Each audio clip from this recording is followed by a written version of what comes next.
Hey there, and welcome back to video 2 of the Entrepreneur Sphere. This thing is incredible because I know that there are hundreds, if not thousands of people in my, I guess 3-degree circle that are self-employed, that manage themselves, that manage their own time. They're either in the gig economy or they are in sales of some kind or in some way, shape, or form entirely commission-based. So I'm excited to be able to offer this material, and I'm looking forward to. So one of the ways I coach and train is I walk the path and I speak to what I know from the past, but I also work diligently to be fully present and to share with you what I see and what I know from where I am right here, right now. So video 2, today we are looking at this conversation that I outline as choosing to go pro. What comes to mind when you hear that phrase, going pro? The choice to be a professional is a choice, first and foremost, and the opposite of being a professional is being an amateur. An amateur is someone who does something for fun. They do something because they're, decently good at it, or they enjoy it and they're decently good at it. So, they have a good time doing. If you hear background noise, it is the cat having a little spaz attack in a box with paper. Back to being a pro, the choice to be a pro, the choice to honor the best that you can be, not just the best that you have done, right? The difference between being the best you can be and just accepting the best you've done, that's a pretty powerful choice, right? What does it mean for you to self-actualize or self-realize into the next level pro that you are? And also, what does it mean to do that in life, not just in business, but as you do it in life, it inevitably shows up in business. So I was impacted greatly by an author named Steven Pressfield. He wrote this book called The War of Art. Steven Pressfield, by the way, wrote a bunch of other books as well, both fiction and nonfiction. Maybe you've heard of The Legend of Bagger Vance. That was one of Pressfield's books. This book is one of his nonfiction works or books, and he's talking about breaking through your inner creative battles.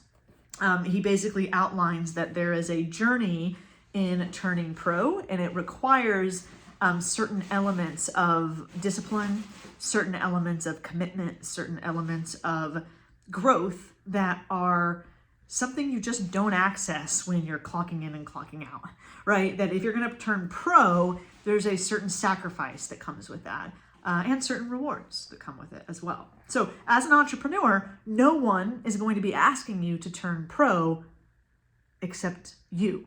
And I'm going to pose the question today, are you ready to turn pro? Are you willing to turn pro? Will you turn pro with the work that you're setting out to do? The opposite of that is to just kind of fly by the seat of your pants, right?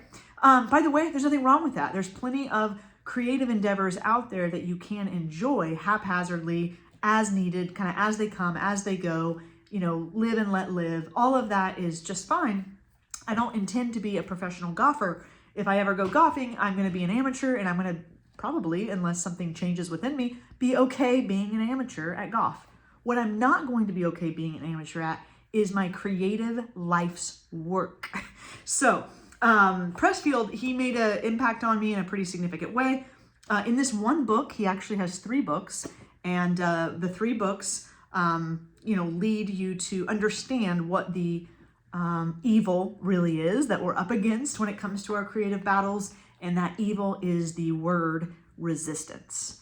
We're constantly facing resistance with a capital R, according to Pressfield. It is this energy that does not want you to accomplish your creative endeavors. It wants you to hold back. It wants you to sit tight. It wants you to,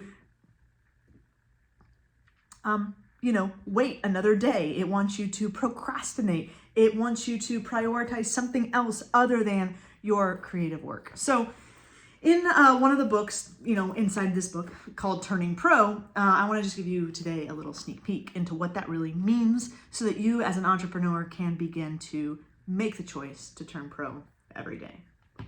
First and foremost, according to Pressfield and according to my own experience, the professional shows up every day.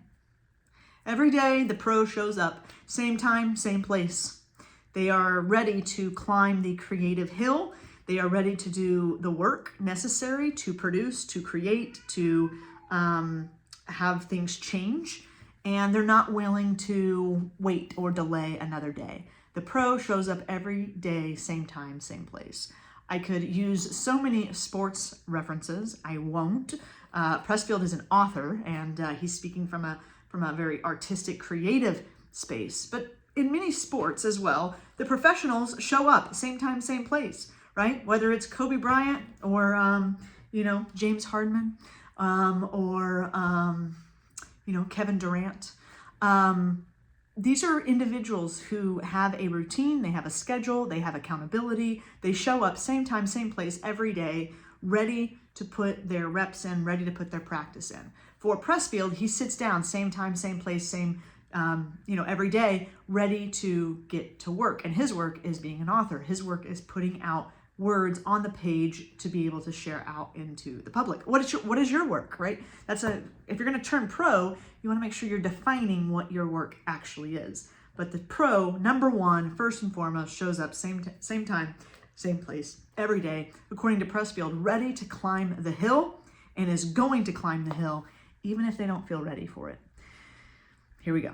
Number two, the pro is ready for failure. The pro is not going to only accept winning. They are ready for failure. They are ready for defeat. They are ready to sit down and maybe get beaten by their work that day. They're not going to let that fear or that thought stop them from taking action. They're actually ready for failure. They are just happy and choosing to be happy and grateful that they're even in the arena creating in the first place. So whether you're, sitting down to make calls for the day, whether you're sitting down to put content together for the day, whether you're about to click publish, whether you're doing your editing, whether you're, working on your systems and making sure your processes are set up in the background, whatever it is that you go to do, you're going to show up same time, same place every day, ready to fail, ready to do some work that might not be well received. You're just happy to be in the arena. The pro is someone who knows that they will live to create another day. That today isn't the only day that they are going to show up for their work. The pro knows they're going to be back here tomorrow and here again the next day and the next day and the next day and the next day. So what's your day-to-day like, right? Are you showing up like you're going to show up tomorrow? Or are you showing up as if today is all there is and you need to do everything today and win today because there might not be a tomorrow? No, a pro knows there is a tomorrow and I'm going to show up today and tomorrow and do my very best. Number three, the pro doesn't wait for conditions to be perfect. They don't wait for, X amount of followers to be, already set in stone for their social media account. The pro doesn't wait for, the sun to be at a certain angle in the sky every day. Unless you're a photographer, then that's a whole other story. The pro doesn't wait for conditions to be perfect around, support from their family or their friends. The pro doesn't wait, for everything to be just so around the house in terms of cleanliness and readiness and whatever. No, the pro just gets in and takes action regardless of the external environmental circumstances that might be at play. They start now, right? That's what we discussed a little bit in video one, and I'm bringing back up today. The pro is someone who says, I'm not going to wait for anything or anyone. I'm starting right now. And then number four, and there's 5 points that I'm kind of bringing from Pressfield's work to you today in terms of choosing to be a professional. Number 4 is that you, as an artist, as a creator, as an entrepreneur, choose to be you incorporated. This is you, the creator. It's you, the boss. It's you, the manager of yourself, that you incorporated have hired you not incorporated for the job of doing an entrepreneurial endeavor, for the job of doing some type of creative practice and being able to hire yourself and manage yourself also means you're able to fire yourself, right? So who is you incorporated? What is it that you are wanting and desiring to put out to the world? And would you hire you? So a professional doesn't see themselves identifying with the work in some conflated sense. They see themselves as someone who has the talent, skills, character, mindset, vision to create, but they don't take for granted that that isn't enough, that actually doing, actually practicing, actually putting pen to paper, actually picking up the phone, actually sending the emails, actually going and having the prospect conversations, actually offering true value and delivering true value. Those are things that actually need done in the real world. Something needs produced, something needs created that can be shared. So you incorporated as a professional, hire you not incorporated for the job of delivering on something, creating something, and then delivering on something. So yes, you are the artist, but you are also the manager. Think about that and see, are you at the point and are you willing to choose to be a professional in that aspect? And then number 5 is professionals choose mastery. They choose to be the best in their craft. They choose to continue to sharpen that skill set. They choose to not accept yesterday's bests or yesterday's wins. They start again afresh every single day. They do not have an inflated sense of themselves. They don't ride the good feelings wave because they know the good feelings wave can crash, and it will crash eventually. Professionals are choosing mastery because they know that if they are alive, if they still have vision, if you as an entrepreneur, as a professional, still have a vision and still have a dream, then there is more to do. There is more to create. There is more to carve out. There is more to offer, more to deliver. And that's really all mastery is knowing that there's more. There's something better. There's something sharper. There's something more clear, more crisp, something that you can be even more proud of in terms of what you are creating and the art that you are delivering to the world through your endeavors and through your work. A professional, they choose mastery. They choose to build things that they are proud of, right? That whatever they're putting out, they are proud of it, and they will show up every day in order to create that. That's a few things I learned from this book, The War of Art. When it comes to the entrepreneur sphere, I know last video we talked about quitting and, are we thinking about quitting and what does that look like in terms of, is that good? Is that bad? Is it not good? Is it not bad? Does it have any meaning whatsoever? Today, I just want to pose this question to you about, are you willing to choose to be a professional?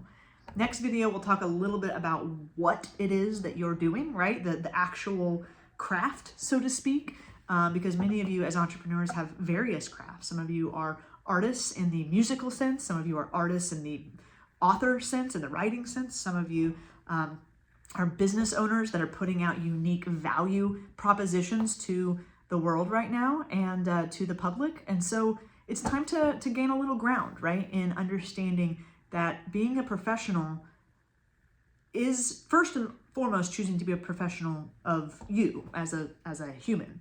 And then choosing to really go deep in that craft. So hope this helps you. I'm super excited about the entrepreneur sphere. We only have a couple videos left. This is just an introduction to what I do as a coach of B-Side Coaching. So B-Side Coaching, if you're wondering like why the name B-Side, it's because the A-side's done. Like we've listened to it, we've done it all. We've read the books, we have practiced the routines, we have had all of the A-side playing over and over and over and over for a very long time. And it's 2024 now, and it's time to take a step further into more conscious leadership, more conscious approaches to life, to business, to our environment, to our ecosystems, to our systems. It's time that our systems begin to learn. Many industries have systems learning occurring, and entrepreneurs are always at the cutting edge, but oftentimes systems-wise on the back end, right? So I always think of entrepreneurs as heart, soul, mind, body on the cutting edge. Like we're an entrepreneur, we're out there taking risks, we're creating things. So in a sense, we're on the cutting edge. But when it comes to our resources and our practices and our systems, a lot of times we're on the back end, right? And so It is my intention with B-Side Coaching to help you merge those two worlds into something brand new and evolve into something brand new that is powerful, that is unique, that is you, something that you can be proud of, something that you can really own your profession around, own your value around, and ultimately, maybe just change the world around. So peace out. I'll see you in the next video.